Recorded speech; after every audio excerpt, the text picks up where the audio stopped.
Welcome back everybody, Matt the Matt here, hope you're doing well. So we have a new movie that came out in theaters this weekend called The Holdovers. It is a new Alexander Payne film.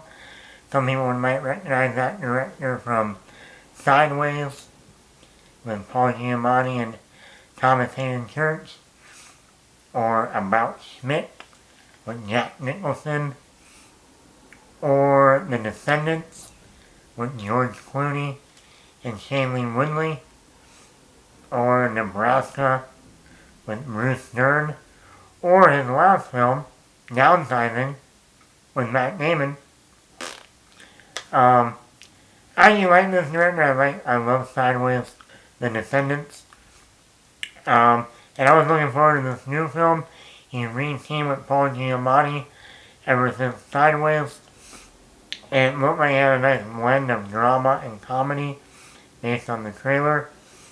It also had like a little bit of a flavor of Dead Poet Society, the 1989 classic with Robin Williams. No, I was really looking forward to this movie. Positives. Paul Giamatti plays this teacher at this private boarding school, and I miss Paul Giamatti. Back in the late 90s, early 2000s, Paul Giamatti was everywhere. The Truman Show, The Illusionist, even the Tim Burton Planet of the Apes, Sideways, Big Fat Liar, Cinderella Man. I mean, he was everywhere. And he knew how to blend that comedy and drama very well. And then also, I feel like, yeah, we saw him in, Saving Mr. Banks, back in the late 2010s, or early 2010s, excuse me. And then, like I said, I feel like we haven't seen him in a long time in a movie, especially starring in a movie. And like I said, here he's a teacher at a private boarding school, and, he comes off as that typical teacher you hate, that asshole teacher you don't like, but you also understand but also misunderstood, and he plays this perfectly. I really like his blend of comedy and drama in this movie. He can go from saying these funny lines and one-liners, and then he can have these really serious moments, and it's just an excellent performance by him. His chemistry with Dominic, Sessa, one of the students at the school, great banter back and forth, and then also great chemistry bonding-wise. Also, Davine, Joy Randolph, she plays the cook at this private boarding school.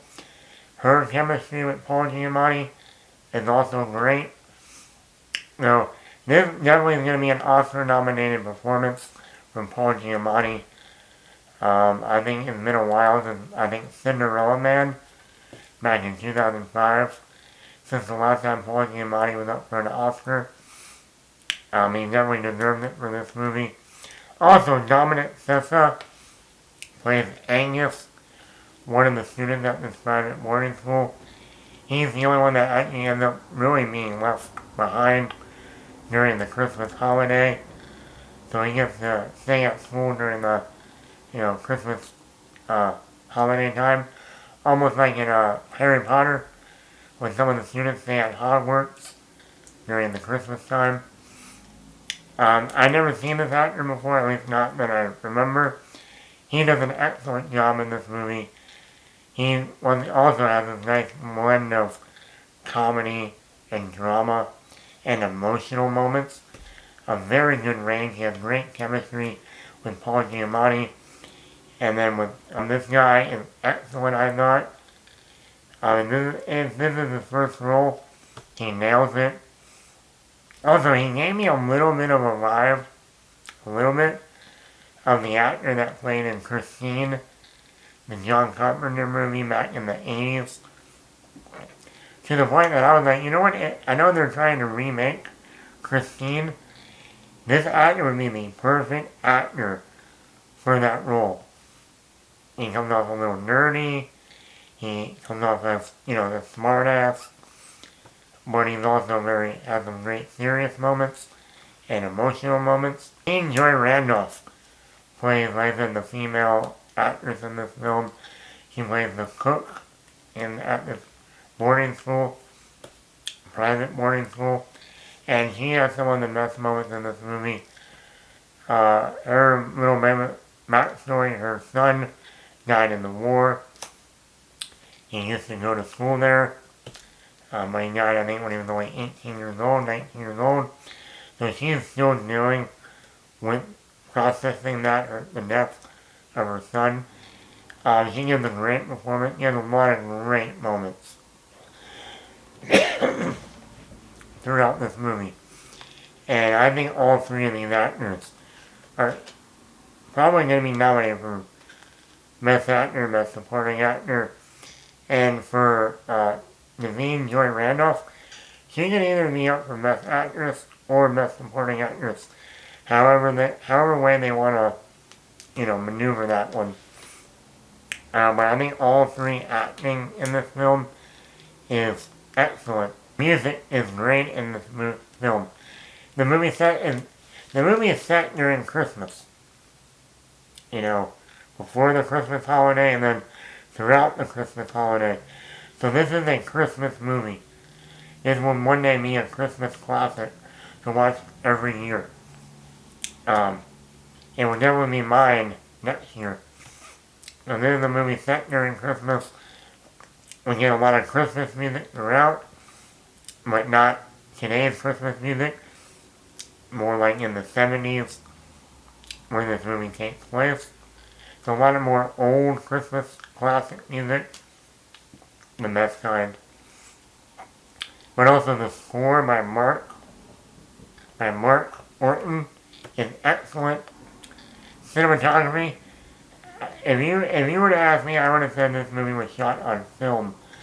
But it wasn't. They were able to make this film look like something out of the 70s or 80s. It has the grainy look. It has the cigarette stub holes in it in the film. It has just this complete look like it was shot in the 70s. And they actually shot it on digital. But the cinematography is excellent in this movie. Blend of humor and drama. Something Alexander Payne does a great job with his other films, like Sideways, like The Descendants.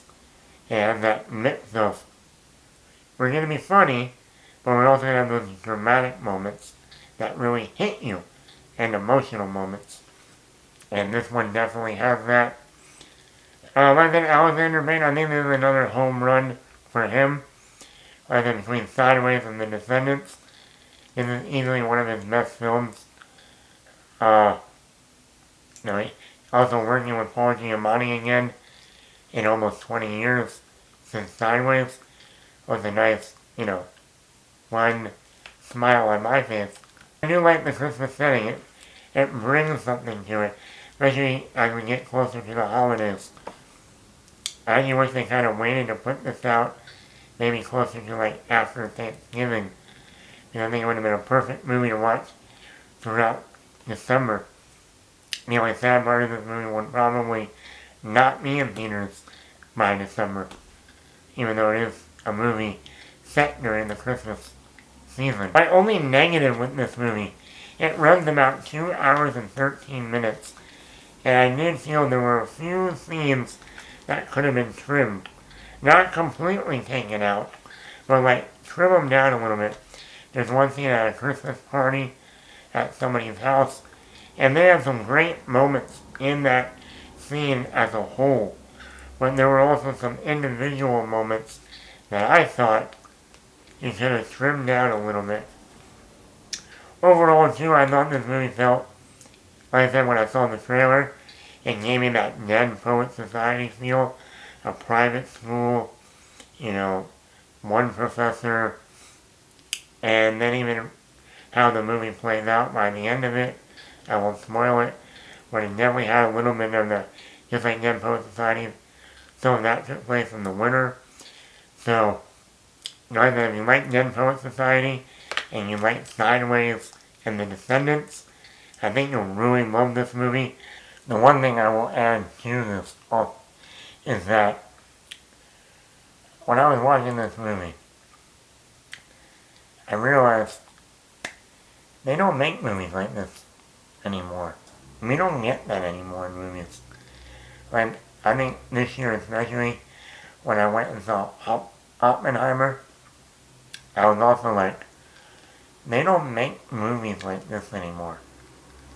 Like, when I saw Oppenheimer, I was like, this feels like a little bit like A Beautiful Mind in moments. And I'm like, that movie was over 21 years ago, 22 years ago. And here we are now with a movie like The Holdovers, and it's reminding me of Dead Poet Society. And that movie came out in 1989, the year I was born. No, 34 years ago. So that's something I wanted to add, that they just don't make movies like this anymore. I would still give this movie a 5 out of 5. Even if it needed to be trimmed down a little bit, it still doesn't hurt the acting, cinematography, music, the Christmas setting, the humor and drama of the story. An excellent movie by Alexander Payne. Excellent performances all around. Did you see The Holdovers? Let me know in the comments below. Hit the like button. Subscribe to the channel if you haven't already. Are you a fan of Paul Giamatti or some of Alexander Payne's other films? Let me know in the comments below. Matt the Mad here.